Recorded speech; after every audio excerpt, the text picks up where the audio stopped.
एक बार पुनः आपका स्वागत प्यारे बच्चों। आज जो टॉपिक है वो है application of A Gauss theorem. वही चल रहा है हमारा जो वीडियो में लगातार शेयर करते आ रहा हूँ। पुनः application of A Gauss theorem. जो आज जो एप्लीकेशन होगी वो है अनंत विस्तार की आवेशित समतल अचालक सीट के कारण विद्युत क्षेत्र की तीव्रता। Electric field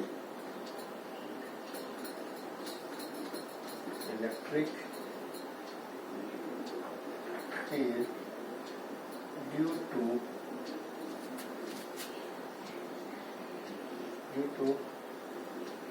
a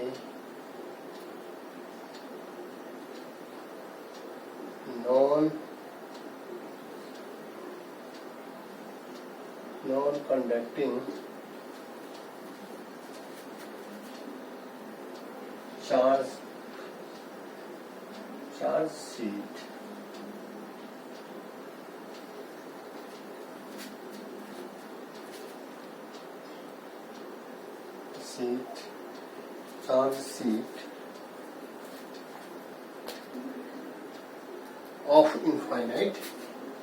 of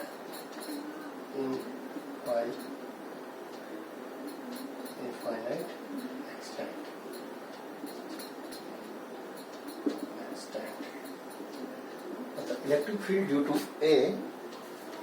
Electric field due to a non-conducting charge sheet of infinite extent। मतलब अनंत विस्तार की आवेशित समतल पतली अचालक सीट के कारण विद्युत क्षेत्र की तीव्रता हमने ज्ञात करनी है। तो विद्युत क्षेत्र की तीव्रता ज्ञात करनी है तो हमने मानना है कि माना हमारे पास एक नॉन थिन कंडक्टिंग मतलब पतली आवेशित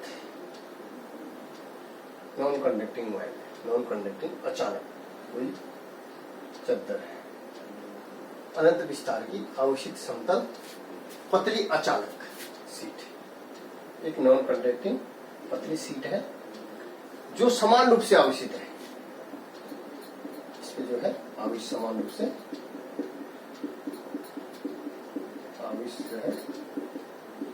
आवेशित है। इसको नाम दे दीजिएगा ए बी सी डी। एक जो है एक पतली अचालक सीट है जो समान रूप से क्या है आवेशित है। ठीक। अब माना इसका जो पृष्ठीय आवेश घनत्व इस जो सीट है अचालक सीट है इसका पृष्ठीय आवेश घनत्व जिसको हम किससे डिनोट करते हैं सिग्मा से। पृष्ठीय आवेश घनत्व ये है सिग्मा, इसको डिनोट करते हैं सिग्मा। इस अचालक जो सीट है इसका पृष्ठीय आवेश घनत्व है सिग्मा। अब सरफेस चार्ज डेंसिटी किसे कहते हैं यह आपको पता होना चाहिए कि माना इसका क्षेत्रफल ये अचालक जो सीट है इसका क्षेत्रफल a है। ठीक है। तो पृष्ठीय आवेश घनत्व कहते हैं सीधे सीधे Q upon A। Sigma is equal to Q upon A। किसी चालक के किसी पृष्ठ के या चालक का पृष्ठ बोलो या किसी चालक के प्रति एकांक क्षेत्रफल पर जो आवेश वितरित है उसको कहेंगे पृष्ठीय आवेश घनत्व। समझ रहे होंगे। किसी पृष्ठ के माना इस पृष्ठ का क्षेत्रफल a है तो इसको पृष्ठ बोलिए। किसी पृष्ठ के प्रति एकांक क्षेत्रफल पर जो वितरित आवेश है इस आवेश को ही हम क्या कहते हैं पृष्ठीय आवेश घनत्व कहते हैं। ठीक है। तो अब जो है इस ये अचालक जो सीट है इस पर आवेश समान रूप से वितरित है। मतलब इसके जो नजदीक जो विद्युत क्षेत्र की तीव्रता होगी वो क्या होगी सब जगह क्या होगी समान होगी। इसके नजदीक इस सीट के नजदीक जो विद्युत क्षेत्र की तीव्रता होगी वो भी क्या होगी समान होगी। अब हमने विद्युत क्षेत्र की तीव्रता ज्ञात करनी है तो विद्युत क्षेत्र की तीव्रता ज्ञात करने के लिए हमने क्या करना है हमने इस सीट के दोनों ओर ए और बी दोनों साइड हम एक कल्पना करते हैं, जिसकी एक बेलन की कल्पना करते हैं। ठीक है, इस तरीके से हमने एक बेलन की कल्पना करी और यहाँ पे जो है इसका, क्योंकि बेलन का आपको पता है 3 पृष्ठ होते हैं, ये सपाट पृष्ठ हो गए, इसको ए साइड बोलिए, इसको बी बोलिए, है ना। और ये हम कल्पना कर रहे हैं किसकी, बेलन की कल्पना करें यहाँ पे। और ये जो तिर्यक क्षेत्रफल होगा इसको हम इसके इस सीट के लंबवत, इसको अभिलंबवत इसको दिखा देंगे इस तरीके से। ठीक है, तो जो ए वाला है इसका क्षेत्रफल हम बोलेंगे S1 और इसका बनेगा S2। तो इसका जो इस पे जो वैद्युत क्षेत्र की तीव्रता होगी वो क्या होगी, समान होगी, लेकिन इन पृष्ठों पर वैद्युत क्षेत्र की तीव्रता क्या होगी, बाहर की ओर होगी। और यहाँ पे जो है बाहर की ओर वैद्युत क्षेत्र की तीव्रता होगी। और इसका जो पृष्ठीय क्षेत्रफल होगा ये इस ए वाले सिरे का ये हो जाएगा माना डेल्टा S1। ठीक है, ये हो जाएगा डेल्टा S1, जिसकी दिशा क्या है, इस वैद्युत क्षेत्र की दिशा की ओर है। इधर ये हो जाएगा डेल्टा S2। टोटल क्षेत्रफल ये माने यहाँ पे हम अल्पांश लेते हैं या जो भी लेते हैं, डेल्टा S2 इसका क्षेत्रफल जो है ये इसकी वैद्युत क्षेत्र की दिशा के बाहर की ओर है। ठीक है, और जो एक त्रियक है यहाँ पे, ये वाला जो है वक्र पृष्ठ जो है, यहाँ पर जो वैद्युत क्षेत्र की तीव्रता है, वैद्युत क्षेत्र की तीव्रता तो इधर है, और यहाँ पर हम एक त्रियक ले लेते हैं। यहाँ पे एक त्रियक पर एक अल्पांश क्षेत्रफल S3 लेते हैं, S1 S2 और S3। ये वाला क्षेत्र S3 है, यहाँ पे डेल्टा S3 ये इसका क्षेत्रफल हो गया। और जिसकी दिशा वैद्युत क्षेत्र की दिशा में क्या है, एक दूसरे के लंबवत है। वैद्युत क्षेत्र की दिशा इधर को है, इसकी दिशा लंबवत है, तो ये 90 डिग्री यहाँ पे दिखाएगा। तो यहाँ पे क्या हो गया, वैद्युत क्षेत्र की तीव्रता इस पृष्ठ की दिशा में है, तो ये 0 डिग्री हो जाएगा, ये 0 डिग्री। अब हमने निकालना है वैद्युत क्षेत्र की तीव्रता निकालनी है। तो इसके लिए हम करेंगे कि पृष्ठ ए, जो बेलन का सपाट पृष्ठ है ए, पृष्ठ ए से पृष्ठ ए तथा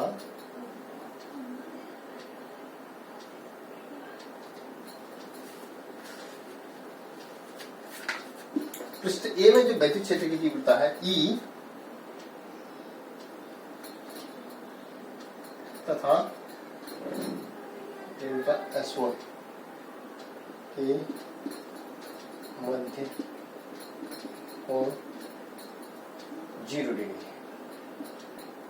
तो पृष्ठ ए से गुजरने वाला, पृष्ठ ए से गुजरने वाला कुल विद्युत फ्लक्स हो जाएगा क्या, Φ1 इज इक्वल टू हो जाएगा, Φ1 हो जाएगा इंटीग्रेशन, ये S1 की बात हो रही है, S1 E dot delta S1। Clear हो गया। तो दोनों के मध्य क्या है, मैंने बताया 0 डिग्री एंगल है, तो ये E ds cos थीटा, ये Φ1 फिर पुनः कई बार हम कर चुके हैं, कई वीडियो में आप देख रहे होंगे। E ds cos थीटा हम इसको लिख सकते हैं, और cos थीटा का मान हमने 0 रख दिया, तो cos 0 का मान 1 हो गया।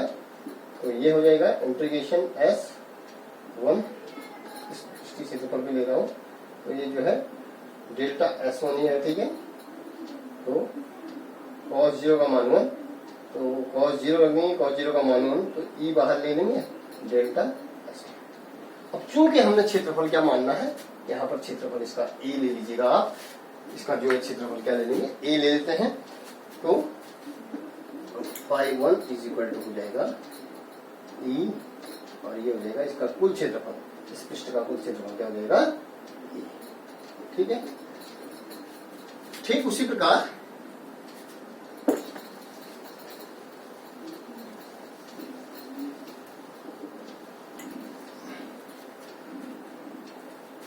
अब दूसरा आता है पृष्ठ। जो पृष्ठ बी है, बेलन का जो दूसरा पृष्ठ है, सपाट पृष्ठ बी है, बी पर वैद्युत क्षेत्र ई तथा एस डेल्टा S2 जो अल्फा क्षेत्रफल ले रखा है इस S2 वाले से लेकर इन दोनों के S2 लघुखंड क्षेत्रफल के बीच कोण 0 डिग्री है। ठीक है, तो बिंदु पृष्ठ बी से जाने वाला कुल वैद्युत फ्लक्स हो जाएगा क्या? ये हो जाएगा वैद्युत फ्लक्स हो जाएगा φ2, इसको हम दे रहे हैं φ2 इज इक्वल टू हो जाएगा वही कहानी। फिर टोटल जो है इसका, ये टोटल क्षेत्रफल इसका है S2 ई डॉट वैद्युत क्षेत्र की तीव्रता ई है, डेल्टा S2 एक क्षेत्रफल है, अनुपात क्षेत्रफल हम जो अनुपात क्षेत्रफल एक डेल्टा S2। ठीक है, तो फिर वही S E D S2 cos theta, चूंकि इनके बीच 0 डिग्री है, वैद्युत क्षेत्र की दिशा और इस अनुपात क्षेत्रफल डी S2 की दिशा क्या है? समान है, तो थीटा जो है 0, तो ये हो जाएगा ई इंटीग्रेशन डेल्टा S2 और डेल्टा S2 या इसका भी क्षेत्रफल मानो सपोज ए है, तो ए हो जाएगा ई। ठीक है, ये ई हो जाएगा, ये φ2 भी हमारा निकल गया, φ2 भी हमने निकाल दिया। पृष्ठ ए से गुजरने वाला कुल वैद्युत फ्लक्स, पृष्ठ बी से निकलने वाला कुल वैद्युत फ्लक्स। तीसरी चीज हमारे पास आएगी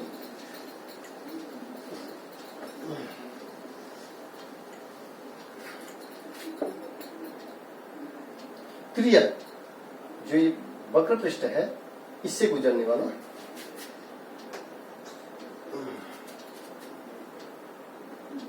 S3 त्रियक S डेल्टा S3 तथा E के बीच कोण 90 डिग्री। समझने वाली बात है, ये जो S3 वाला जो हमारा सरफेस है, यहाँ पे मैंने डेल्टा S3 एक क्या ले रखा है? लघुखंड क्षेत्रफल ले रखा है, लघुखंड क्षेत्रफल ले रखा है। तो यहाँ पर जो लघुखंड क्षेत्रफल ले रखा है मैंने डेल्टा S3 और इस वैद्युत क्षेत्र की दिशा इधर को है, मतलब इस पृष्ठ के अभिलंबवत। ठीक है, तो इनके बीच कितने डिग्री का कोण बन रहा है? 90 डिग्री। तो आप कहेंगे S डेल्टा S3 से इस त्रियक से गुजरने वाला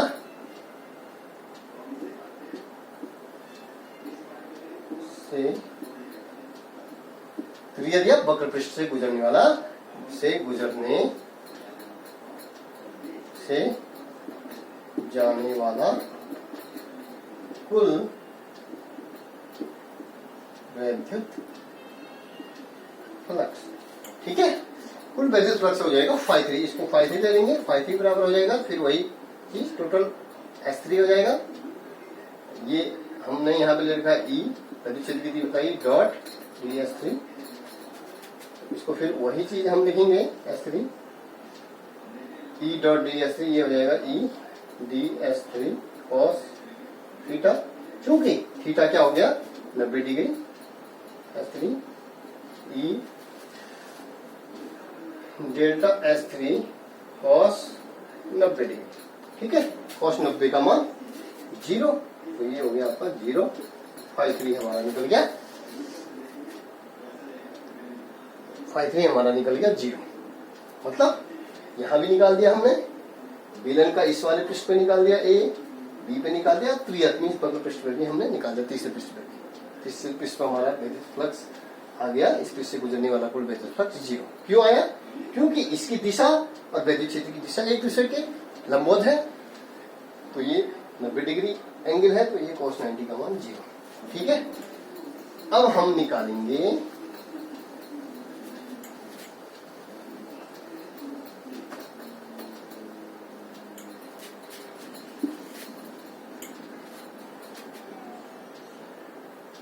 संपूर्ण पृष्ठ से जाने वाला कुल वैद्युत फ्लक्स,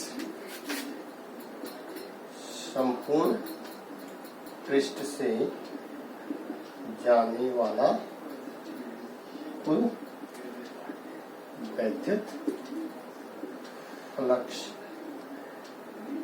फाई बराबर हो जाएगा, फाई इज इक्वल टू हो जाएगा phi 1 plus phi 2 plus phi 3। Phi 1 हो जाएगा आपका ई ए, ठीक है, प्लस ई ए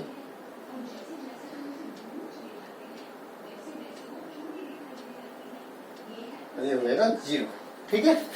तो ये हो जाएगा फाइव ई बराबर हो जाएगा 2E। अब हमने देखना है, क्योंकि गाउसी पृष्ठ हमारा जो है, गाउस का थ्योरम कहता है कि किसी बंद पृष्ठ से गुजरने वाला कुल वैद्युत फ्लक्स क्या होता है, किसी बंद पृष्ठ से गुजरने वाला कुल वैद्युत फ्लक्स, किसी बंद पृष्ठ से गुजरने वाला कुल वैद्युत फ्लक्स होता है, वो होता है phi E is equal to 1/0 into 2, ठीक है। मतलब इस पर जो घिरा कुल आवेश होगा वो 1/0 गुना होगा। तो ये इसके अनुसार हम लिख सकते हैं यहाँ पे ये वैल्यू।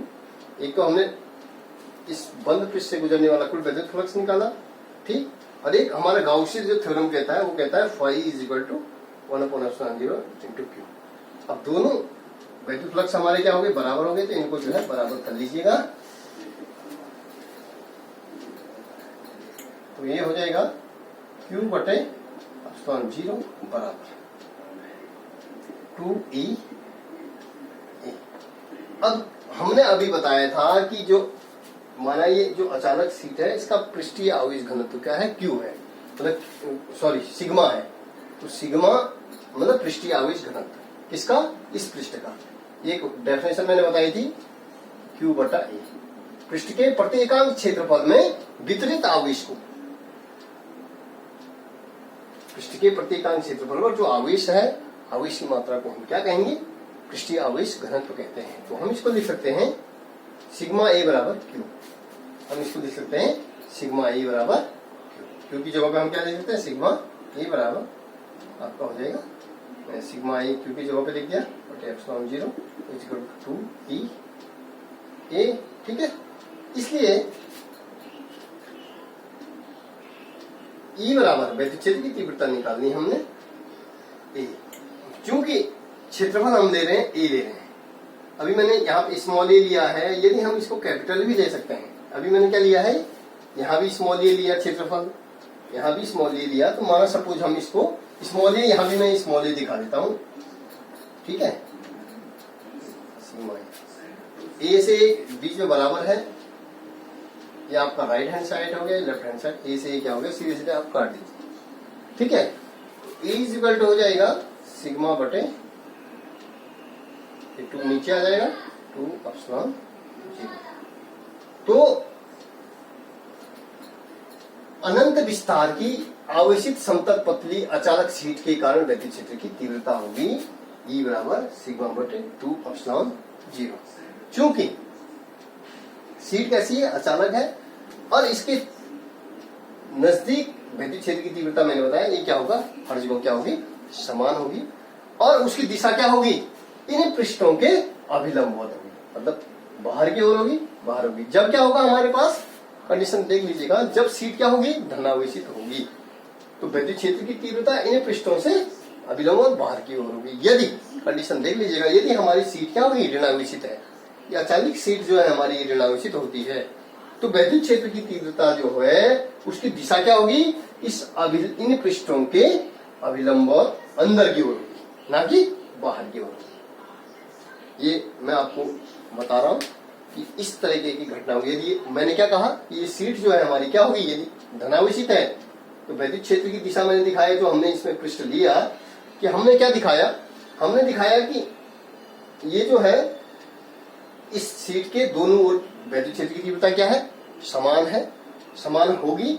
अब यहाँ पे हमने क्या किया कि इन दोनों सीटों, इनके सीट के दोनों ओर ए और बी पर हमने एक गाउसी पृष्ठ बनाया जिसको हमने एक बेलन का आकार दिया, और इस शीट के त्रियक पर यहाँ पे हमने इसको माना, यहाँ से हमने इसको काटा हुआ दिखाया गया, मतलब इस शीट के अभिलंबवत इसको एक इसी के समांतर में इसको काटा हुआ है।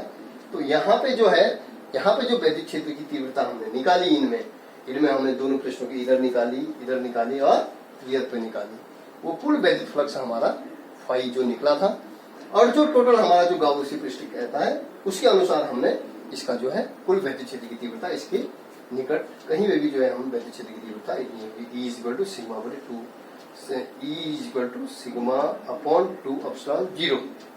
यदि मैंने कहा यदि ये शीट धनावेशित है तो वैद्युत क्षेत्र की दिशा क्या है, इन पृष्ठों के अभिलंबवत बाहर की ओर है। यदि ये शीट क्या होगी, ऋणावेशित होगी, तो पृष्ठों पर वैद्युत क्षेत्र की तीव्रता क्या होगी, अभिलंबवत होगी, लेकिन अंदर की ओर होगी। क्या होगी, अंदर की ओर होगी। तो यही जो है ये टॉपिक बहुत ही इंपॉर्टेंट है, और ये आगे जाकर के ये वाले जो सूत्र होते हैं ये हमारे काम आएंगे, किसमें, जब हम आगे जो लेसन पढ़ेंगे उसमें जो है वैद्युत क्षेत्र की तीव्रताओं का सूत्र आता है। तो ये सूत्र वहां पे यूज होते हैं, बार बार बताया नहीं जाता है, लेकिन इसको आप जरूर नोटबुक में उतारिएगा। और जो भी इस वीडियो को जो भी छात्र इसको देख रहा होगा निश्चित रूप से उससे लाभान्वित होगा, और उसको जो है आप लाइक कीजिएगा, शेयर कीजिएगा और उसको सब्सक्राइब जरूर कीजिएगा। धन्यवाद।